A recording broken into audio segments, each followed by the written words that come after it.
Have you ever wondered what are the 4 major skills that are needed to actually build a career in investment banking or venture capital or corporate finance? Then hi, welcome to my channel. My name is Shatakshi. Whenever I'm on a chai break, I'm making out really cool videos for all of you on careers in your early years, management consulting and MBA, as I spent last 10 years working in management consulting and strategy. So feel free to hit on the subscribe and the notification button so that you are notified whenever I'm putting out content, and of late I have been doing that almost on a daily basis. 10, 9, 8, 7, 6, 5, 4, 3, 2, 1, 0.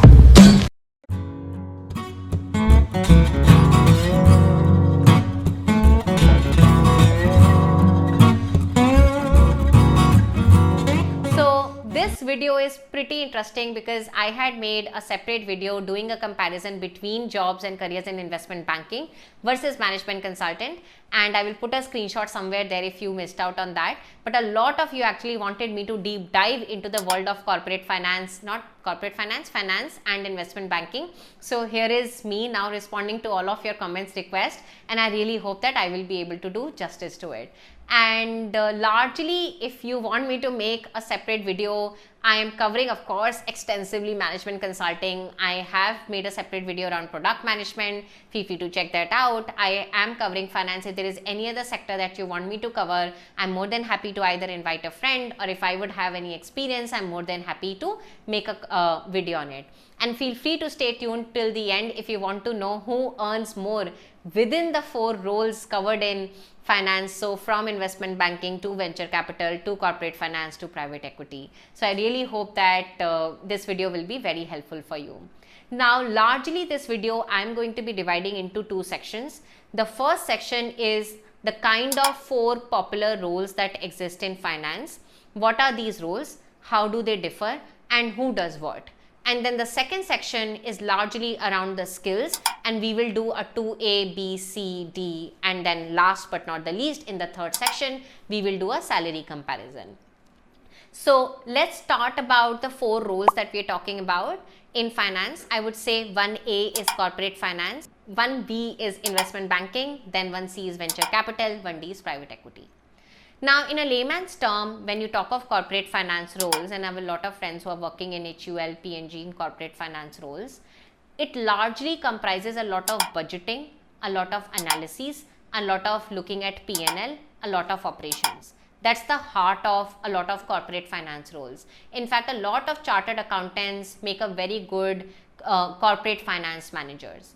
And if I were to move very quickly to the investment banking side, then in the entire banking or investment division, there is a buy side and then there is a sell side. Your largely investment banking is on the sell side. And what do I mean by the sell side? So investment bankers act as an intermediary between the buyer and the seller, and they eventually help the seller reach eventually towards the buyer. So imagine, in a layman's term, it's kind of a middle party.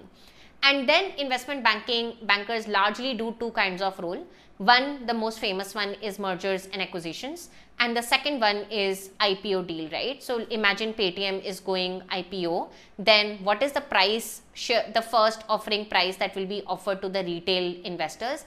What will be the valuation of the organization? So on and so forth. So that is what investment bankers do from the sell side, which brings us towards the buy side of the equation, which is the third role, which is for venture capitalists, right? So Sequoia, Excel, and many other leading venture capital firms, what they do is they give certain amount of money in seed. It could be seed money, it could be Series A, and then they expect the entrepreneur or the startup to take that money and then have an expedited growth on that venture. But you as a venture capitalist, right, what do? You largely make sure that the share of the pie that you had taken, eventually the pie eventually becomes big and you take an exit. That means that a lot of financial modeling, a lot of due diligence, a lot of performance evaluation of your deal and finding new deal could be the kind of work that you would be doing. Which brings us towards the 4th kind of role, which is largely in private equity. Now, private equity organizations deal with larger numbers, is a much more stable. They're not dealing with startups, they're dealing with bigger organizations. and they typically do LBOs, which is leveraged buyout. And this is where a lot of my experience in terms of interviews with private equity come in. So I'm not sure if anyone of you has heard about Carlyle Group. It's a very famous and celebrated private equity group in America. For their India office, I had cleared their all interview rounds, and that is why and how I uncovered how private equity interviews really take place. And when you do leverage buyout, what does leverage buyout basically means? For example, there is an asset and you pump in a lot of money, you take over that complete asset. So instead of venture capital where they will take 10% equity in the organization or 30% or whatever, it depends upon the valuation model. But in this case, you take over the complete asset. It could be part debt, it could be part equity. Most of the times it's leveraged, and then you do a complete overhaul of that asset. You make sure its P&L is now looking sustainable, and then you look for an exit either through M&A or through an IPO. And that is what private equity firms do. So those are largely the 4 roles that you can play from corporate finance to private equity. So that's section number 1.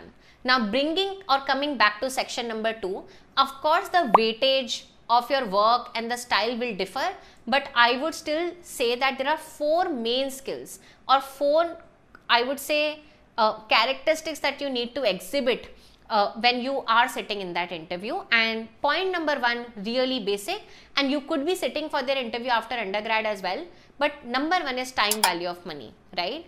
Do you understand the exact mathematical value of rupees 100 10 years down the line, right? We all understand there is inflation. Do you understand if rupees 100 today, is it better than 100 rupees 10 years down the line, or even 1 year down the line, or 1 month down the line, right? We all understand intuitively the entire concept of inflation, but can you do that math? So that's point number 1.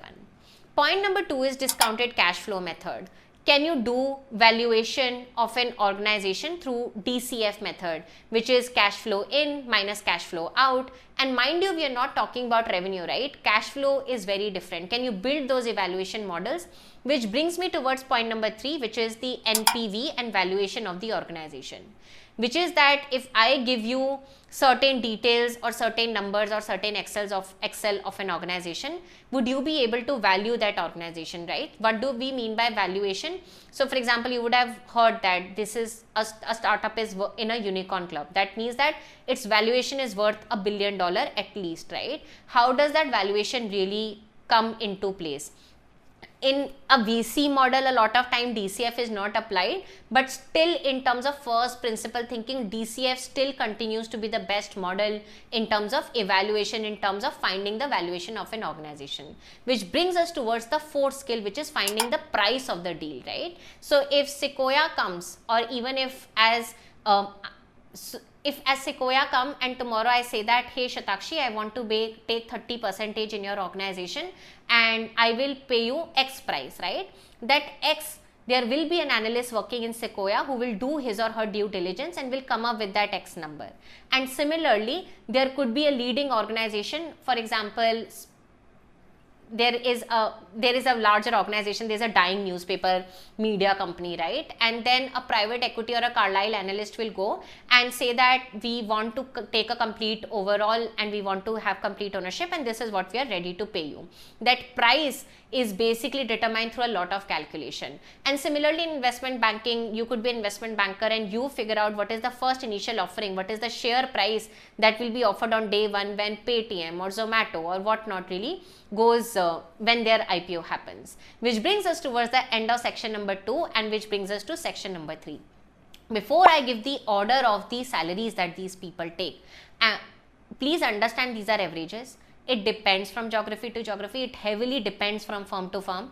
It also depends upon which role are you talking about. And especially in the world of investment banking, private equity and venture capital, you get a huge part of your salary is annual bonus or carry on, as they say. So of course it depends upon year to year or the performance of the firm at large as well. But if I were to rank order, then corporate finance will come at the bottom, then will come investment bank, then will come VCs, and then will come private equity. So that's the order of the salaries that they earn. And of course, like I said, it could change from firm to firm. It could also change based on your experience and your own performance. So alright, if you need more help to get into finance, then we run an alternative to an international MBA program. Then feel free to check out my education venture, globalgovernance-initiative.org. And with that, please smile a lot. Please do a lot of cheers with chai with me. Please let me know in the comment section if you are also a chai lover. And I'll see you very much soon. Take care. Bye-bye.